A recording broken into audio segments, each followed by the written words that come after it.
इस वाले एपिसोड का नाम है फाइनल एटोनमेंट। आप सभी को याद होगा पिछले एपिसोड में हमने देखा जो वेजिटा है उसने अच्छे से फाइट की थी माजिन बू से और उसने एक अटैक में उसके अंदर होल कर दिया था।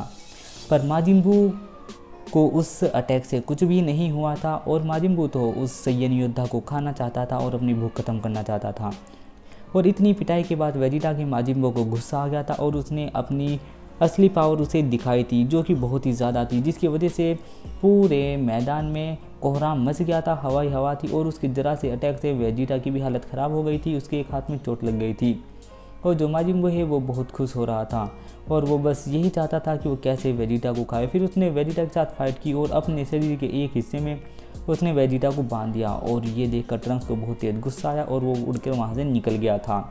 तो अब आगे इस वाले एपिसोड की शुरुआत में हमें दिखाया जाता है जो पिकोलो है वो उसे रोकने की कोशिश करते हैं। फिर गोटेन भी स्पीड से उड़कर भागता है और पिकोलो उसे पकड़ लेते हैं और कहते हैं मैं तुम्हें नहीं जाने दे सकता, हम तुम्हें नहीं खो सकते। गोटेन कहता है अगर मेरी जगह गोहान होता आप उसे जाने देते हैं ना, मैं सही कह रहा हूँ ना। और पिकोलो सोचने पर मजबूर होता है तो गोटेन चकमा देकर वहाँ से निकल जाता है और ट्रंक पूरी स्पीड से जाता है और एक लात मारता है माजिन बू को और माजिन बू बहुत ज़्यादा दूर जाकर गिरता है।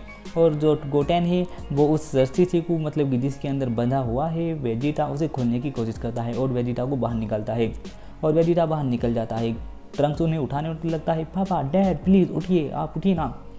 लेकिन जो वेजिटा है वो बेहोश हो चुका है क्योंकि माजिन बू ने उसे बहुत ज़्यादा पीटा है। फिर जो ट्रंक्स है वो कहता है अपने कान साफ करो गोटेन, मैं तुम्हें आज एक बात बताने वाला हूँ। जो मेरे डैड है वो दुनिया के सबसे महान योद्धा है और वो एक सैयन के राजकुमार हुआ करते थे जो सबसे ताकतवर थे और यही मेरे डैड की खासियत है, वो एक सैयन राजकुमार है। गोटेन कहता है क्या तुम्हारे डैड सचमुच एक राजकुमार है, ये तो कमाल की बात है। तभी वेजिटा की आँख खुल जाती है और वेजिटा कहता है मेरे बेटे तुम यहाँ क्या कर रहे हो और तुम यहाँ कैसे आए, माजिन बू कहाँ है। और फिर वो माजिन बू के बारे में पूछता है और फिर हमें दिखाया जाता है बाबडी कहता है हे अब ये दोनों बंदे कौन है, ये वेजिटा के अभी कुछ प्यादे बचे हुए हैं। उसके पीछे से पिकोलो आ जाता है और कहता है अब तुम्हारी कहानी खत्म हो चुकी है, अब तुम नहीं बचने वाले। जो बाबडी है वो कहता है मैं अभी माजिन बू को बोलकर तुम्हारी हड्डी पतली एक करवा सकता हूँ, क्या तुम जलन के मारे हरे हो गए हो कि माजिन बू इतना ज़्यादा ताकतवर है और तुम मेरे आगे कुछ भी नहीं हो, समझ गए। मैं माजिन बू से बोल के तुम्हें ख़त्म करवा सकता हूँ। जो पिकोलो है वो कहता है ठीक है, फिर बुलाओ अपने माजिन बू को और वो उसके ऊपर अटैक करता है। लेकिन जो बाबडी होता है उसका अटैक रोक लेता है, अपने सील के अंदर आ जाता है और फिर पिकोलो के ऊपर एक अजीब सा अटैक कर देता है और पिकोलो का शरीर चमकने लगता है और पिकोलो अपनी एनर्जी बढ़ाता है और वो सारे के सारे अटैक उसके ऊपर से उड़कर भाग जाते हैं। और जो बाबडी है वो कहता है कि हे तुम मेरी बात मान लो, अगर तुम मुझे मारने की कोशिश करोगे तो माजिन बू को रोकने वाला कोई भी नहीं होगा, फिर तबाही होगी। लेकिन जो पिकोलो है वो नहीं रुकता, वो उसके ऊपर अटैक करता रहता है ताकि वो उसे ख़त्म कर सके और वो उसे बहुत ही पहलाने फुसलाने की कोशिश करता है। और पिकोलो कहता है मुझे पता है तुम मेरा बेवकूफ़ बना रहे हो, अगर तुम जिंदा रहे तब भी ये दुनिया तबाह हो जाएगी और वो तब भी तबाह कर देगा, अब गुड बाय बाबडी। और वो बाबडी को एक मारता है और बाबडी को 3 हिस्से में तोड़ देता है और बाबडी जाकर नीचे ज़मीन में गिर जाता है और पिकोलो वहाँ से उठकर चल देता है। और हमें दिखाया जाता है जो माजिन बू है वो जहाँ पड़ा रहता है वहाँ से वो उठता है और कहता है कि मुझे किसने मारा, बू को गुस्सा आ रहा है।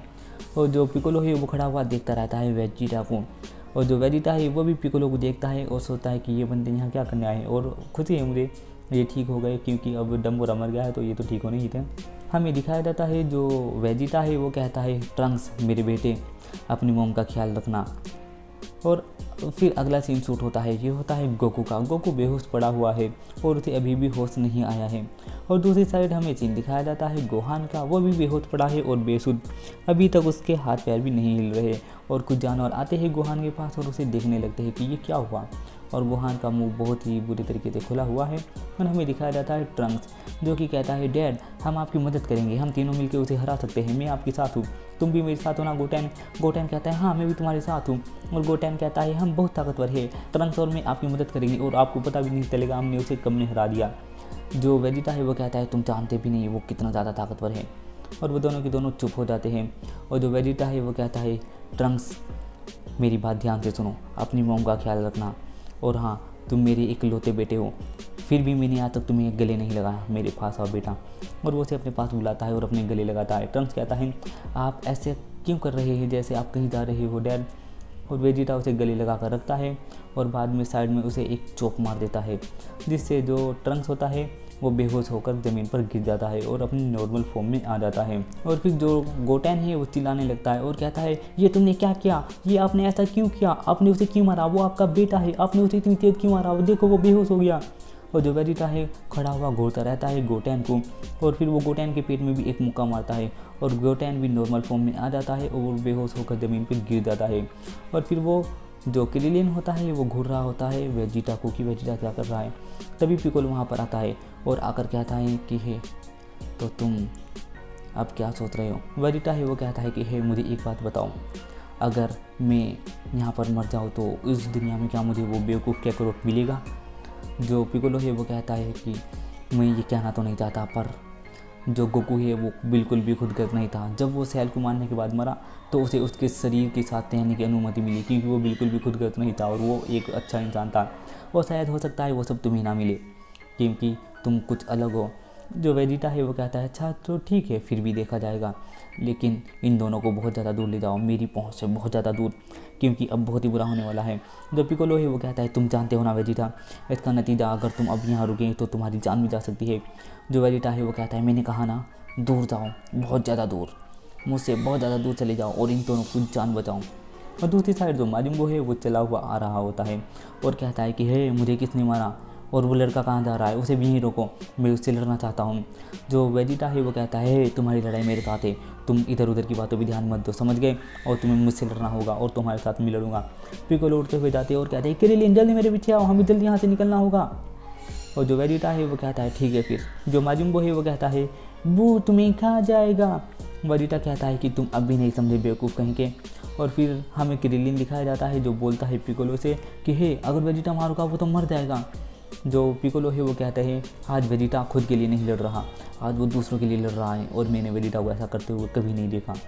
और जो वेजिटा है अपनी पावर लेवल बढ़ाने लगता है और उसके चारों तरफ एक अजीब का ओरा आ जाता है और पीला पीला सा वो घूमने लगता है। जो माजिम्बो है उसका शरीर उड़ने लगता है और सारे में पीली पीली सी रोशनी आ जाती है और बहुत ही रोशनी फैलती रहती है। जो वेजिटा है अपना पावर लेवल और ज़्यादा बढ़ाता है और ज़्यादा पीली पीली रोशनी आ जाती है और उस रोशनी के अंदर जो माजिम्बो है वो गायब हो जाता है। और पिकोलो कहता है कि इतना बड़ा अटैक मैंने आज तक नहीं देखा, ये क्या है, वेजिटा की पावर इतनी ज़्यादा कब से बढ़ गई। और वो रुक के उतारते रह जाते हैं और उस रोशनी में वेजिटा का शरीर गायब हो जाता है और माजिम्बो का भी। और ये वाला एपिसोड यहीं पर खत्म हो जाता है। मैं मिलता हूँ आपसे अगले एपिसोड में, तब तक के लिए